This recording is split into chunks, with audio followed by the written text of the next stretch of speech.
अपनी डोमेन के ऊपर आपने क्लाउडफ्लेयर लगाना है। क्लाउडफ्लेयर कितने लोग जानते हैं जी? कितने बंदों ने नाम सुना है क्लाउडफ्लेयर का?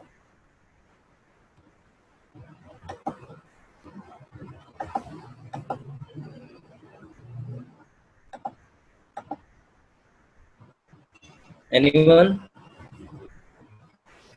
जी बेशक स्पीड अप तो करता है। स्पीड अप वो और चीज़ है, that is the CDN part, that is content delivery network. ठीक है, कंटेंट डिलीवरी नेटवर्क होता है क्लाउडफ्लेयर के अंदर, जो कि आपकी वेबसाइट की स्पीड की थोड़ी कैशिंग करके उसको स्पीड अप कर देता है वेबसाइट को। लेकिन उसका जो एक और फायदा है वो ये है कि आपकी वेबसाइट को एक यूनिक आईपी दे देता है, आपके डीएनएस को चेंज कर देता है। ठीक है, आपका एक चीज होती है, जब आप डोमेन होस्टिंग लेते हैं तो आपको आपको देते हैं नेम सर्वर। ठीक है, शायद आपने सुना हो कभी, जब आप वेबसाइट डोमेन लेते हो और होस्टिंग लेते हो तो आपको बोलते हैं कि अपने डोमेन पैनल में जाके ये वाले नेम सर्वर लगा दें तो होस्टिंग चेंज हो जाएगी, होस्टिंग कनेक्ट हो जाएगी। लेकिन क्लाउडफ्लेयर ये करता है कि आपके डीएनएस को क्लोन कर देता है, आपके डीएनएस को ओवरराइड कर देता है, जिससे क्या होता है कि आपका जो पीबीएन है वो गूगल की नज़र में हाइड हो जाता है। ठीक है, तो इसलिए बेहतर है कि आप जितनी भी डोमेन रजिस्टर्ड करें उनकी होस्टिंग लेने के बाद उन पे आप क्लाउडफ्लेयर लगाएं। When you will put the Cloudflare, Cloudflare will clone that DNS, और डीएनएस जब रिन्यू जाएगा गूगल के पास, Google don't translate the Cloudflare DNS into your original DNS. ठीक है, वो ये नहीं करता कि उसको पहले स्कैन करे और देखे कि ये कहाँ से आ रहा है, इतना टाइम नहीं है गूगल के पास। वो ये देखता है कि ये डोमेन है, ये डीएनएस है, ये होस्टिंग है, दैट्स इट। इससे अगले पार्ट पे नहीं जाता। तो आपने क्लाउडफ्लेयर लगा देना है, उससे आप वो हाइड हो जाओगे और क्लीन आईपी मिलेंगे यूएसए के। जी, अलग से होस्टिंग रखें, दैट इज सेकंड पार्ट। उसकी रीज़न क्या है, जब आपका कभी कोई लिंक स्क्रूटनी में आता है, गूगल स्क्रूटनी करता है उसकी, और स्क्रूटनी करने से ये होता है कि आपका जो लिंक प्रोफाइल है गूगल का कोई स्पैम टीम का मेंबर मैनुअली चेक करता है। जब मैनुअल चेक होता है देन आपकी ये चीज़ें देखते हैं वो कि होस्टिंग सेम तो नहीं है। ठीक है, ये ऑटोमेटेड पेंगुइन में नहीं चेक होता, जब पेंगुइन की मैनुअल पेनल्टी लगती है तब वो सारी चीज़ें मैनुअल चेक होती हैं। उससे बचने के लिए that is second level protection. First level protection ये कि गूगल के ऑटोमेटिक एल्गोरिदम से बचना है, उसके लिए क्लाउडफ्लेयर इज इनफ। मेजबान Google it is very simple, just sign up करें और डोमेन दें, वो आपको आईपी दें, वो आपने होस्टिंग कंपनी को दे देने हैं।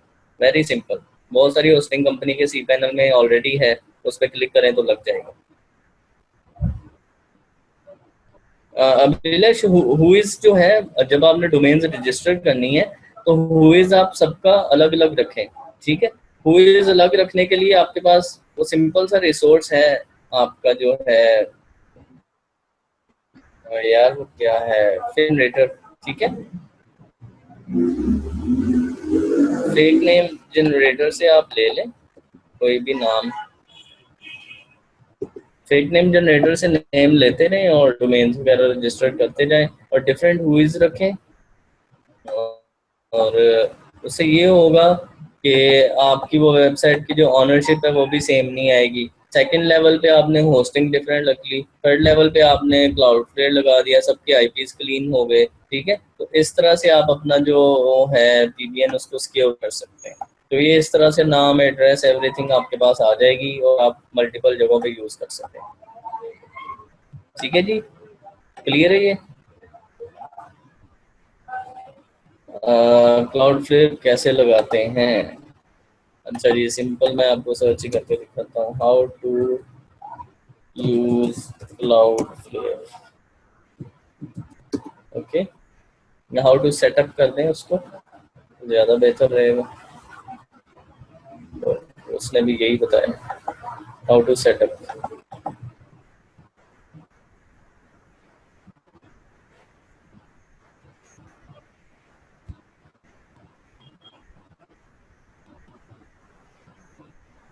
अच्छा, ये सिंपल सा आर्टिकल है, अगर देखें तो कोई लंबे चौड़े स्टेप्स नहीं होंगे।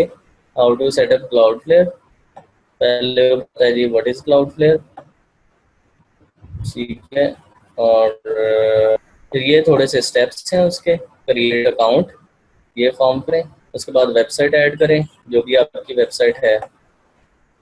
ठीक है, वो अपना स्कैन वगैरह करेगा, उसके बाद वो डीएनएस वगैरह कॉन्फ़िगर करेगा, और आपने पैकेज सेलेक्ट करना है फ्री, $0 वाला, फ्री वाला। और उसके बाद आपने अपने डोमेन में आके, डोमेन मैनेजर cPanel में आके, जब आप होस्टिंग लेंगे उसमें आके आपने ये चेंज कर देने हैं सिंपली।